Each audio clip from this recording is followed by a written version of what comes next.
আমার বাড়ি ভাড়া নেওয়ার ক্ষেত্রে কিছু নিয়ম আছে। সুইচে হাত দেওয়া যাবে না। প্লাস্টিকের স্যান্ডেল কেন পরেছি জানো? কারেন্ট টানে না। সুইচে হাত দিলে শক লাগে, তাই এই পদ্ধতি আবিষ্কার করেছি।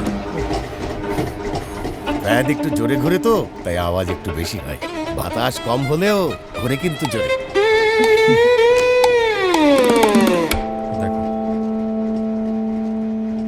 আলো এত কম কেন? ড্রয়িং রুমটা বড় তো, সব লাইট জ্বালানো হয় না। আঙ্কেল, এসব বদলান, ব্লিঙ্কে আসেন। ব্লিঙ্ক সুইচ উন্নত মানের ফায়ার রিটার্ডেন্ট পলিকার্বনেট বডি দিয়ে তৈরি, যা আপনাকে দিবে শতভাগ শক প্রুফ ও অগ্নি নিরাপত্তার নিশ্চয়তা। ব্লিঙ্ক এলইডিতে পাবেন দিনের মতো স্বচ্ছ উজ্জ্বলতা। ব্লিঙ্ক হাই স্পিড ফ্যানে রয়েছে অ্যারোডাইনামিক ব্লেড, যা দেয় কোনো শব্দ ছাড়াই অবিরাম বাতাস। নিমিষেই স্বস্তি। ব্লিঙ্ক একটি এসএসজি ব্র্যান্ড।